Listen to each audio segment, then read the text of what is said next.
Hello বন্ধুরা, welcome back to my channel. আমি মমতা। তোমরা সবাই কেমন আছো? আশা করছি যে যেখানে আছো তোমরা সবাই খুব ভালো আছো। আর শ্রাবণ মাসের আজকে হচ্ছে প্রথম সোমবার, তো হর হর মহাদেব। আমারও খুব ইচ্ছে ছিল আমি তারকেশ্বর গিয়ে শিবের মাথায় মানে ভোলে বাবার মাথায় জল ঢালবো, কিন্তু হবে না, আমার ঠাকুমা শাশুড়ি মারা গেছে। তো এই জন্য মনে হয় যেতে পারবো না। তবু আমি গুরুজনদের কাছে জিজ্ঞাসা করব, জিজ্ঞাসা করে তোমাদের দাদাভাইয়ের কাছে বলবো। তোমাদের দাদাভাই যদি নিয়ে যায় তাহলে যাব। একটা কথা কি, মানে ইচ্ছে করলে সেখানে যাওয়া হয় না, মানে হঠাৎ করে গেলে সেখানে যাওয়া হয়।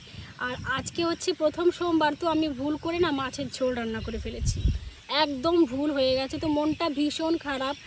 আমার ইচ্ছে ছিল যে শ্রাবণ মাসের 4টে সোমবার পড়লে আমি 4টে সোমবারই নিরামিষ খাবো। আর আমার ঘরে হচ্ছে বাবা ভোলেনাথ আছে, বাবা ভোলেনাথের পুজো দেব। তো সেই ইচ্ছেটা আজকে সোমবারে পূর্ণ হলো না। তো আজকে জানি না, মাছ ভাজতে গিয়ে জানি না হয়তো এটা কিসের জন্য হয়েছে, গালটা পুড়ে গেছে, তেল ছিটে এসেছে। তো তোমাদের দাদাভাইকে বলেছি যে দেখো আজকে না আমার মাছ ভাজতে গিয়ে তেলটা ছিটে গেছে। বলছে তুমি দেখে শুনে ভাজতে পারো না, একটু খেয়াল দিয়ে তো ভাজবে না। তো মনে মনে ভাবছি কি জানি আজকে হচ্ছে সোমবার, বাবা ভোলেনাথের পুজোর দিন, কি জানি সেই জন্য কি এরকম হলো না কি, মনের মধ্যে আর কি মানে কথা কুকথা বলছে। আর শ্রাবণ মাসে প্রত্যেকটা বউদের আর কি সবুজ রঙের চুড়ি পরতে হয় স্বামীর মঙ্গলের জন্য, হাতে মেহেন্দি পরতে হয়, তারপর তোমার পায়ে নূপুর আলতা প্রতি সোমবারে পরতে হবে। তো সেটা আমি আজকে করিনি, মানে সব কিছুই আজকে আমার গোলমাল হয়ে গেছে। তো তোমাদের দাদাভাইকে আমি বলেছি যে চলো একটু বাজারে নিয়ে চলো না, আমাকে সবুজ রঙের চুড়ি কিনে দেবে 1 ডজন। বলছে ঠিক আছে কিনে দেবো, আজকে তো আর যাওয়া হবে না, আজকে যেহেতু শর্ট ভিডিও বানাতে এসেছি আজকে আর যাওয়া হবে না। যাই হোক, আজকে না আমি এই ফুল বাগানের শর্ট ভিডিও বানিয়েছি। আর আমি আমাদের পুকুরের ওপাশে শর্ট ভিডিও বানাতাম, তো এত মশা কি বলবো। ওখানে শর্ট ভিডিও বানাতে গেলে তোমাদের দাদাভাইকে তো পুরো মশায় কামড়ে মানে অস্থির করে ছাড়ে। বলছে আমি ক্যামেরা ধরতে পারছি না, হাতে এখানে কামড়াবে, পায়ে কামড়াবে, কি করে ক্যামেরা ধরবে বলো। তো অস্থির বোধ করে। তো এই জায়গাতে এসছি, এই জায়গাটা না আমি যে এত সময় শর্ট ভিডিও বানাচ্ছি আমাদের গায়ে একটা মশাও মানে কামড়ায়নি, এত ভালো আর খুব সুন্দর হাওয়া দিচ্ছে। এই দেখো, দেখতেই পাচ্ছ চুলটা কি সুন্দর উঠছে। সত্যি এখন মন চাইছে না যে বাড়ি যাই, এখানে আমি অনেক সময় বসে থাকি, এরকম মন চাইছে, কিন্তু কি করব, দোকান খোলা রেখে এসেছি। আর আমাদের দোকানে না সবুজ রঙের চুড়ি নেই। আমার আজকে মানে এত খারাপ লাগছে, আমি কখন সবুজ রঙের চুড়ি পরবো, কখন পরবো। আর যেটা মনে পড়ে সেটা আমি যত সময় না করি আমার একটুও ভালো লাগে না। তোমাদের দাদাভাই বলবে এই যে এই চঞ্চলতা মনটা তুমি এখনও চেঞ্জ করতে পারছো না, তুমি সেই ছোট্টবেলার মতোই রয়েছো। ছোট্টবেলায় তোমাদের দাদাভাই আমাকে দেখেছে, ছোট্টবেলায় আমার বাবার বাড়িতে তোমাদের দাদাভাইয়ের বন্ধুর সঙ্গে তোমাদের দাদাভাই আমাদের বাড়িতে গেছিলো। তো তখন আমাকে বলতো সোনামণি এদিকে এসো, শোনো। আমাকে অনেক কিছু জিজ্ঞাসা করেছিল, আমার নাম জিজ্ঞাসা করেছিল, দেখেছো কোথা থেকে কোথায় চলে এলাম। তোমাদের তাহলে গল্পটা বলি। তা আমাকে নামটা জিজ্ঞাসা করেছে, তখন আমি নাম বলিনি। এবার আমার মা আমাকে কি শিখিয়েছিল যে ছেলেরা যদি ডাকে ছেলেদের কাছে যাবে না, কথা বলবে না। তখন আমার হচ্ছে 12 বছর বয়স, আর 14 বছর বয়সে বিয়ে হয়েছে, মানে 2 বছর আগে তোমাদের দাদাভাই গেছিলো। তো তখন থেকেই নাকি তোমাদের দাদাভাইয়ের আমাকে একটু একটু ভালো লাগতো। তা আমার পিস্তত বোনের বর হচ্ছে তোমাদের দাদাভাইয়ের পিস্তত দাদা, মানে আমার পিস্তত বোন বিয়ে করেছে তোমাদের দাদাভাইয়ের পিস্তত ভাই। মানে সম্পর্ক মানে বাঙালির প্যাচ, জিলেপির প্যাচ। তো সেই জামাইবাবু তোমাদের দাদাভাইকে নিয়ে গেছে, নিয়ে যাওয়ার পর দেখছে সেই ছোট্ট মেয়েটি, 12 বছরের ছোট্ট মেয়েটি আজ হয়েছে 14 বছর বয়স। তো তোমাদের দাদাভাই দেখে এত ভালো লেগেছে, আমাকে ছাড়া অন্য কোথাও বিয়ে করবে না। লজ্জার কথা কি বলবো। তা এর মধ্যে না অনেক কাহিনী আছে। এবার আমাকে দেখে পছন্দ হয়েছে, আমাকে বলেছে তোমার কি আমাকে পছন্দ হয়েছে।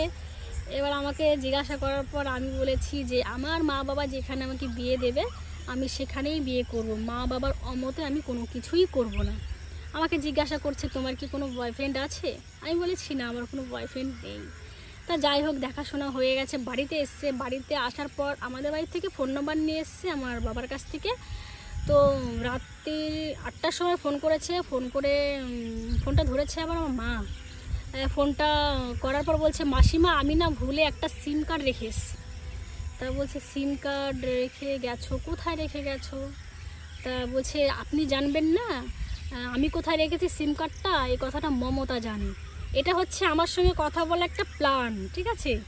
তারপর আমার মা বলছে মমতা শোন দেখ, তোমাদের দাদাভাইয়ের নাম হচ্ছে অভিজিৎ, তো বলছে অভিজিৎ ফোন করেছে, তুই নাকি জানিস যে কোথায় বসেছিল, সেখানে নাকি একটা সিম কার্ড রেখে গেছে। তো এবার আমি কথা বললাম যে হ্যাঁ বলুন, তখন তো বলুন বলুন করে বলতাম কি ব্যাপার, কি সমস্যা। বলছে একটা সিম কার্ড রেখে এসেছি, প্রথমে আমাকে বলছে, মানে আমার সঙ্গে যে কথা বলতে চাইছে সেটা আর কি বলতে সাহস পাচ্ছে না।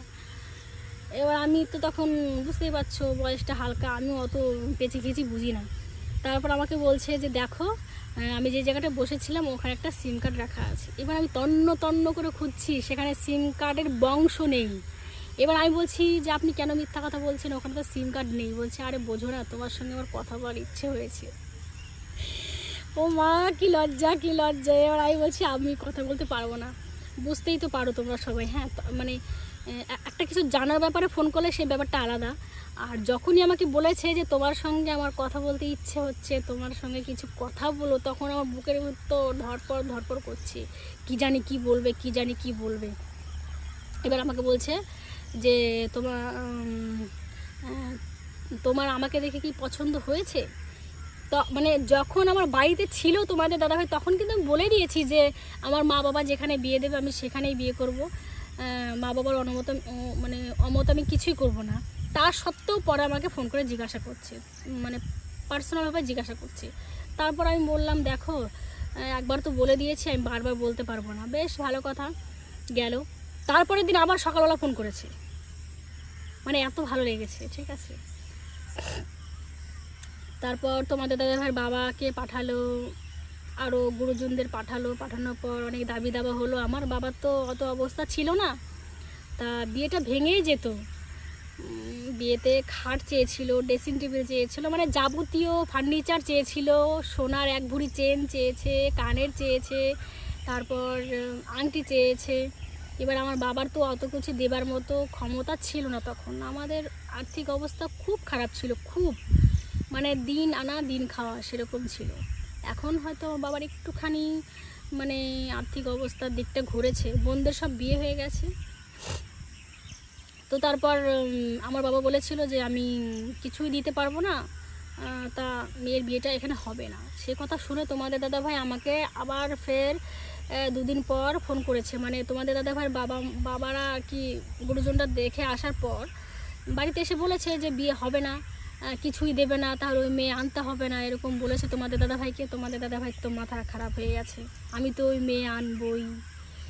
তারপর রাত্রিবেলা ফোন করেছে, বলছে তুমি নদীর ঘাট পার হয়ে চলে আসো, আমাদের একটা নদী আছে, নদীর ঘাট পার হয়ে বাঁশের ঝাড় আছে, বলছে বাঁশতলাতে দাঁড়িয়ে থাকো। তো তোমাদের দাদাভাইয়ের বন্ধু ছিল অমিও, প্রিয় বন্ধু, এখনও বন্ধুত্ব আছে, সম্পর্কে আমাদের মামা হয়, কিন্তু তোমাদের দাদাভাইয়ের সঙ্গে এতটা বন্ধুত্ব, এতটা ভালোবাসা দেখে কেউ বুঝতেই পারবে না যে মামা ভাগ্নে।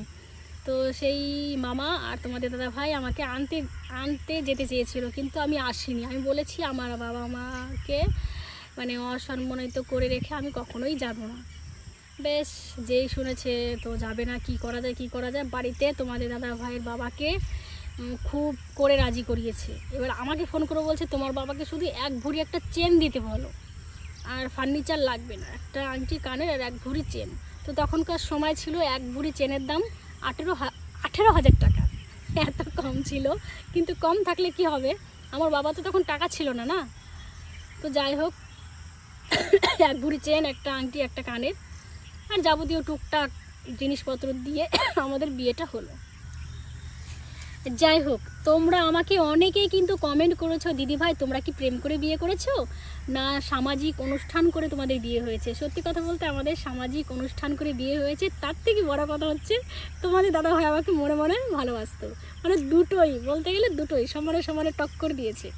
তো যাই হোক, আজকে ব্লগ ভিডিওটা আর বড় করব না, আমাদের বিয়ের অনেক রহস্য আছে, সেই কথাগুলো আমি অন্য কোনো ভিডিওতে তোমাদেরকে বলবো।